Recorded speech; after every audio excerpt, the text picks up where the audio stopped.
आप सभी विद्यार्थियों का ई लर्निंग क्लास में स्वागत है। बच्चों, आज हम गणित में 8th चैप्टर में चतुर्भुज की रचना तथा चतुर्भुजों के प्रकार के बारे में जानेंगे।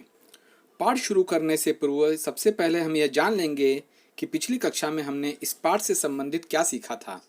तो बच्चों, हम बता दें कि पिछली कक्षा में त्रिभुजों की रचना कैसे की जाती है इस बारे में हमने सीखा था। स्मरण हेतु हम पुनः एक बार संक्षेप रूप में यह बता दें कि 3 भुजाओं से घिरी हुई बंद आकृति को हम त्रिभुज कहते हैं। इसमें 3 भुजाएं होती हैं और 3 कोण होते हैं और तीनों कोणों के मापों का योग 180 अंश का होता है। यदि त्रिभुज की भुजाओं के माप अथवा कोणों के माप दिए गए हों तो हम त्रिभुज की रचना कर सकते हैं। इसे हम एक उदाहरण के द्वारा समझेंगे।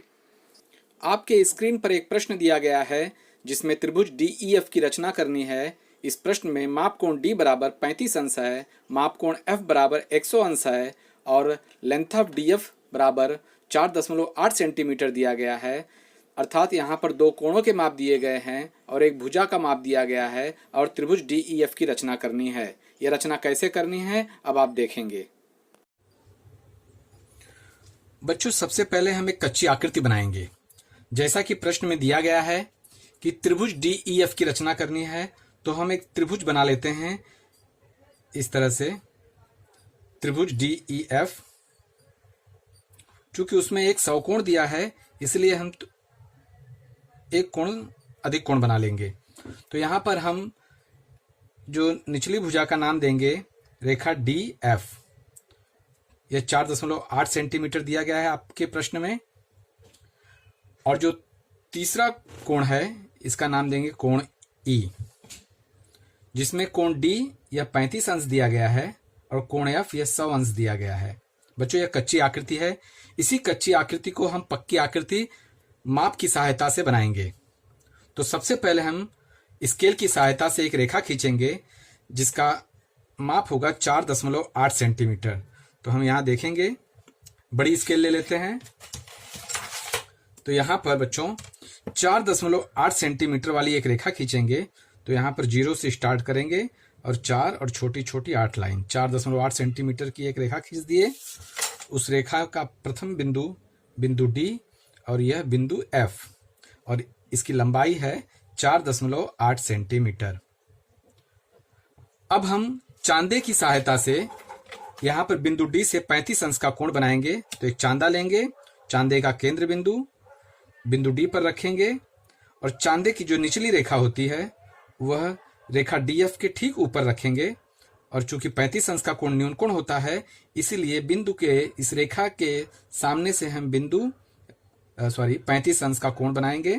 तो यहाँ पर देखेंगे 30 है और ये 5 है, ये 35 अंश हो गया। बिंदु निशान लगा देंगे और दोनों बिंदुओं को, बिंदु D और इस बिंदु को आपस में मिला देंगे। तो इस तरह से रचना बनती है। इस यहाँ पर कोण D का माप लिख देंगे 35 अंश।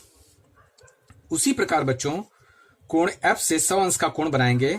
तो चांदे का मध्य केंद्र बिंदु यहाँ पर बिंदु F पर रखेंगे और लाइन निचली DF की लाइन के ऊपर चांदे की लाइन रखेंगे।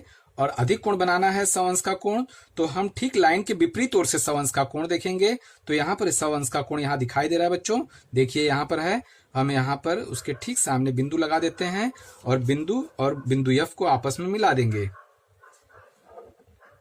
तो इस तरह से यहाँ पर प्रतिच्छेदन बिंदु बनता है। इस बिंदु का नाम हम देंगे, यहाँ पर E लिखा है तो यहाँ पर E देंगे। और कोण F यह 100 अंश का है, यहाँ 100 है, हमने 100 अंश का लिया है कोण यह, इसलिए यहाँ पर 100 अंश का कोण लिख देंगे। तो बच्चों, इस तरह से आप देखते हैं कि जैसे कि प्रश्न में दिया गया है त्रिभुज DEF की रचना करो, तो हमने त्रिभुज DEF की रचना कर ली है। उसमें जो माप दिया था हमने वो माप भी रख दिया है और भुजा की लंबाई भी रख दी है और रचना इस प्रकार से होती है। बच्चों, इसी के आधार पर हम चतुर्भुज की भी रचना करेंगे। तो हम सबसे पहले चतुर्भुज की रचना कैसे की जाती है, उसकी क्या विशेषताएं हैं, इसे हम जानेंगे। सबसे पहले हम यह जानेंगे कि चतुर्भुज किसे कहते हैं। तो बच्चों, 4 सरल रेखाओं से घिरी बंद आकृति को चतुर्भुज कहते हैं। अर्थात यह देखिए चतुर्भुज है, इसकी 4 भुजाएं होती हैं। सरल रेखाएं मतलब इसकी भुजाएं, ये 4 भुजाओं और ये भुजाएं एक दूसरे में बंद हैं, इसीलिए इसे हम चतुर्भुज कहेंगे। इसकी और विशेषताएं देखेंगे कि चतुर्भुज में 4 भुजाएं और 4 कोण होते हैं। ये देखिए 4 कोण है, कोण ए, कोण बी, कोण सी और कोण डी। ये 4 भुजाएं हैं और ये 4 कोण हैं और यह बंद आकृति चतुर्भुज कहलाती है। यहाँ पर कई चतुर्भुज की आकृतियां आपके स्क्रीन पर दिखाई दे रही हैं। और दूसरी विशेषता है चतुर्भुज के आंतरिक कोणों का योग 360 अंश का होता है। इस आकृति में बच्चों जब भी हम इसके कोणों को आपस में जोड़ेंगे, चारों कोणों को, तो यह हमेशा 360 अंश का ही कोण दर्शाएगा। तो इसे हम कोण ए, कोण बी, धन कोण सी, धन कोण डी, इस तरह से चारों कोणों को जोड़ते हैं तो 360 अंश आता है। आगे, सामान्यतः चतुर्भुज 6 प्रकार के होते हैं बच्चों। नंबर 1 समकोण चतुर्भुज, जिसे हम आयत कहते हैं। दूसरा वर्ग, तीसरा समचतुर्भुज, चौथा समांतर चतुर्भुज, पांचवा समलंब चतुर्भुज और छठा पतंग। इसके बारे में हम विस्तृत चर्चा आगे करेंगे और इसकी रचना भी करेंगे। अब हम सबसे पहले चतुर्भुज की रचना किस प्रकार से की जाती है इसे हम समझेंगे। तो इसकी विशेषता में एक चीज और ध्यान देंगे कि चतुर्भुज की जब रचना करते हैं तो हमें मुख्य रूप से यह जानना आवश्यक है कि चतुर्भुज में कुल 10 घटक होते हैं और किसी भी चतुर्भुज के 4 कोण, 4 भुजाएं तथा 2 विकर्ण होते हैं। इस प्रकार कुल 10 घटक होते हैं और इन घटकों में से 5 घटक अगर हमें ज्ञात हो तो हम चतुर्भुज की रचना कर सकते हैं। वो कैसे, हम एक एग्जाम्पल के द्वारा समझेंगे। उदाहरण नंबर 1 देखते हैं, जिसमें चतुर्भुज की 4 भुजाएं तथा 1 विकर्ण दिया गया है और हमें चतुर्भुज की रचना करनी है। उदाहरण 1 इस प्रकार है कि चतुर्भुज PQRS की रचना करो, जिसमें length of PQ 5.6 centimetre, length of QR 5 centimetre, length of PS 4.3 centimetre, length of RS यह 7 सेंटीमीटर और लेंथ ऑफ QS यह 6.2 सेंटीमीटर दिया गया है प्रश्न में, और हमें चतुर्भुज PQRS की रचना करनी है। तो बच्चों इस प्रकार यहाँ पर 5 भुजाएं दी गई हैं और उस भुजाओं के आधार पर हमें सबसे पहले कच्ची आकृति बनानी है। आपके स्क्रीन पर यह कच्ची आकृति बनी हुई है जिसका माप भी प्रश्नानुसार यहाँ पर दिया गया है। अब हमें इसकी पक्की आकृति बनानी है। बच्चों कच्ची आकृति में जैसे दिया गया है उसी प्रकार हम यहाँ पर रचना करेंगे। तो सबसे पहले हम यहाँ देखेंगे कच्ची आकृति में PQ 5.6 सेंटीमीटर दिया गया है, तो हम स्केल की सहायता से 5.6 सेंटीमीटर की एक रेखा खींचेंगे। 5 और छोटी छोटी 6 लाइनें, 5.6 सेंटीमीटर की यह एक रेखा खींचें जिसका नाम देते हैं बिंदु P और बिंदु Q और यह 5.6 सेंटीमीटर।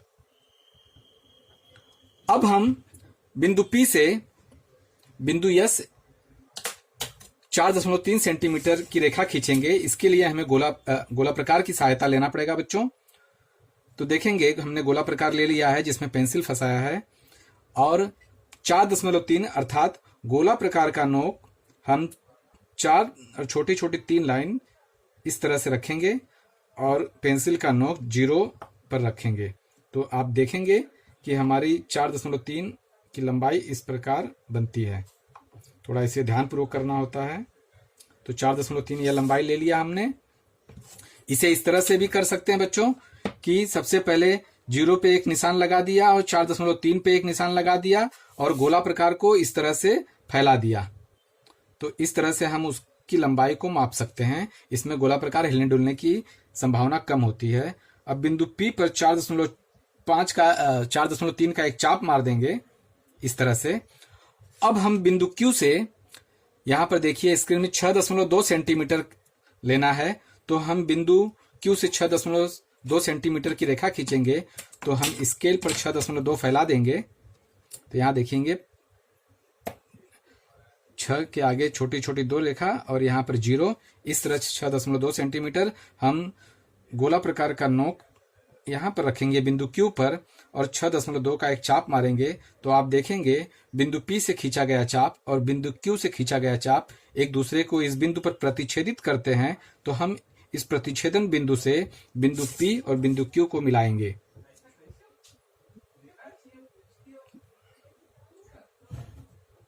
देखो बच्चों इस तरह से हमने इसको आपस में मिला दिया। तो इस तरह से एक त्रिभुज नुमा रचना तैयार हो जाती है। इसमें बिंदु कच्ची आकृति में इसे S दिया है तो हम इसे S लिखेंगे। आगे कच्ची आकृति में देखेंगे कि एस से आर, भुजा एस से आर 7 सेंटीमीटर खींची गई है, तो हम गोला प्रकार को 7 सेंटीमीटर फैला देंगे। तो यहां पर देखिए 7 और यहां पर 0, इस तरह से 7 सेंटीमीटर गोला फैल गया है। और हम बिंदु यस पर रखकर एक चाप खींचेंगे तो इस तरह से चाप बनेगा। ध्यानपूर्वक, पेंसिल की लीड खत्म हो गई है, तो हम लोग दूसरा गोला प्रकार ले लेते हैं, जिसमें अब हम 7 सेंटीमीटर का एक चाप यहां खींचेंगे बिंदु यस पर। तो इस तरह से चाप हमने खींच दिया। अब यहां पर बिंदु क्यू से आर तक 5 सेंटीमीटर का चाप खींचना है, तो हम यहां पर गोला प्रकार का एक नोक 5 सेंटीमीटर पर और पेंसिल का नोक 0 पर रखकर 5 सेंटीमीटर फैला लेंगे गोला प्रकार को, और बिंदु क्यू से 5 सेंटीमीटर का चाप मारेंगे। तो यहां पर आप देखेंगे कि चाप एक दूसरे को यहां पर काट रहे हैं। जिस बिंदु पर वह काट रहे हैं वहां से हम रेखा बिंदु यस पर खींच लेंगे। दोनों बिंदुओं को आपस में मिला देंगे, बिंदु यस और इस बिंदु को। और उसी प्रकार बिंदु क्यू से, प्रतिच्छेदन बिंदु से हम रेखा खींच लेंगे। और यहां पर कच्ची आकृति में इसे दिया गया है आर, बिंदु आर यहां लिख देंगे और सबके सेंटीमीटर जैसे दिए गए हैं यहां ऊपर उतार लेंगे। 7 सेंटीमीटर, 5 सेंटीमीटर, यह आप 6.2 सेंटीमीटर हमने लिया था इसे, और यह 4.3 सेंटीमीटर, और इसे हमने 5.6 सेंटीमीटर लिया था। बच्चों, इस प्रकार यह रचना हो जाती है चतुर्भुज की। इसमें आप देखेंगे 2 त्रिभुज बने हुए दिखाई देते हैं। इससे यह सिद्ध होता है कि चतुर्भुज की रचना भी त्रिभुज की रचना के आधार पर ही होती है। एक अन्य उदाहरण देखते हैं, जिसमें चतुर्भुज की 3 भुजाएं और 2 विकर्ण दिए गए हैं। इस आधार पर चतुर्भुज की रचना करनी है। प्रश्न इस प्रकार है, चतुर्भुज WXYZ ऐसा बनाओ कि जिसमें लेंथ ऑफ YZ बराबर 4 सेंटीमीटर, लेंथ ऑफ ZX बराबर 6 सेंटीमीटर, लेंथ ऑफ WX बराबर 4.5 सेंटीमीटर, लेंथ ऑफ ZW बराबर 5 सेंटीमीटर और लेंथ ऑफ YW बराबर 6.5 सेंटीमीटर। आपके स्क्रीन पर यह प्रश्न दिखाई दे रहा है। इस आधार पर बच्चों हम सबसे पहले कच्ची आकृति तैयार करेंगे। तो स्क्रीन पर हम ये कच्ची आकृति आपको दिखाई दे रही है, जिसमें प्रश्नानुसार हम सभी माप यहां पर लिख चुके हैं। इस आधार पर अब हमें पक्की आकृति बनानी है। तो सबसे पहले हम स्केल की सहायता से रेख ZW 5 सेंटीमीटर लेंगे। तो हम एक 5 सेंटीमीटर की एक रेख खींचेंगे। 0 से हम 5 सेंटीमीटर तक एक रेख खींच लिए और उसका नाम देंगे, जैसे कि कच्ची आकृति में दी गई है ZW, और इसका माप है, इसकी लंबाई है 5 सेंटीमीटर। यहां हम लिख देंगे। अब यहां पर दिया गया है YZ 4 सेंटीमीटर। तो गोला प्रकार की सहायता से हम गोला प्रकार और स्केल की सहायता से 4 सेंटीमीटर गोला प्रकार को फैला लेंगे, जैसा कि मैंने बताया इसके पहले वाले वीडियो में, इसके पहले वाले एग्जाम्पल में। तो 4 सेंटीमीटर हमने फैला लिया है। और अब हम बिंदु Z पर गोला प्रकार का नोक रख के एक चाप लगा लेंगे। उसी प्रकार यहां पर देखेंगे कि WY अर्थात YW ये 6.5 सेंटीमीटर दिया गया है। तो हम स्केल की सहायता से 6.5 सेंटीमीटर गोला प्रकार को रख के नाप लेंगे 0 तक, और बिंदु W से 6.5 सेंटीमीटर का चाप मारेंगे, और वह एक दूसरे को जिस बिंदु पर प्रतिच्छेदित करते हैं उसका नाम कच्ची आकृति में Y दिया गया है। तो यहां पर हम Y लिखेंगे और उस बिंदु से दोनों बिंदुओं पर रेखाओं को मिला लेंगे। तो पहले Z से मिलाएंगे और उस प्रतिच्छेदन बिंदु से हम W को मिलाएंगे। तो इस प्रकार थोड़ा सा यहां पर ध्यान देंगे बच्चों, थोड़ा सा इसको बारीकी से काम करना है, ताकि जहां पर वो प्रतिच्छेदन बिंदु होता है वहां पर रेखा बराबर खींची जाए। और अब हम बिंदु W से 4.5 सेंटीमीटर की रेखा बिंदु X तक खींचेंगे। तो हम स्केल की सहायता से 4.5 सेंटीमीटर गोला प्रकार फैला लेंगे। हमने यहाँ फैला लिया है। अब गोला प्रकार का नोक बिंदु W पर रखेंगे और एक चाप लगाएंगे 4.5 सेंटीमीटर का। और अब हम XZ कच्ची आकृति में XZ देखिए 6 सेंटीमीटर दिया गया है, तो हम स्केल की सहायता से 6 सेंटीमीटर गोला प्रकार फैला लेंगे 0 से 6 सेंटीमीटर तक। और बिंदु Z पर गोला प्रकार का नोक रखकर एक चाप मारेंगे। तो चाप बच्चों यहाँ देखिए एक दूसरे को प्रतिच्छेदित नहीं किया, इसका मतलब जो पहले चाप हमने बिंदु W से मारा था उसे थोड़ा ढंग से और आगे की तरफ लगाना पड़ेगा। तो फिर से हम एक बार नाप ले लेंगे जो कि 4.5 दिया गया था। तो 4.5 गोला प्रकार को फैलाकर जो छूट गया था उसे हम अच्छी तरह से आगे की ओर बना लेंगे। तो इस तरह से आप देखेंगे कि इनका प्रतिच्छेदन बिंदु यहाँ पर बनता है और स्केल की सहायता से हम इस बिंदु से रेखा खींचेंगे Z पर और W पर। तो बच्चों इस तरह से रेखा खींचने के बाद आप देखेंगे यहाँ पर Y है और यह हमारा X है। तो Y और X दोनों बिंदुओं को आपस में हम लोग मिला लेंगे।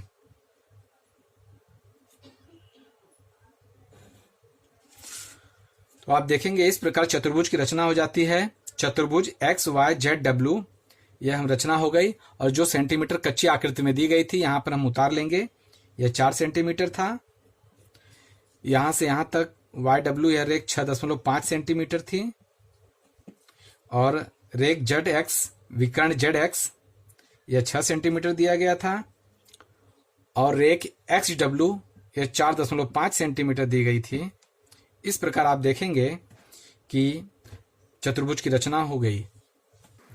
इसी प्रकार आगे और भी उदाहरण हल करने हैं। आज के लिए इतना ही। धन्यवाद।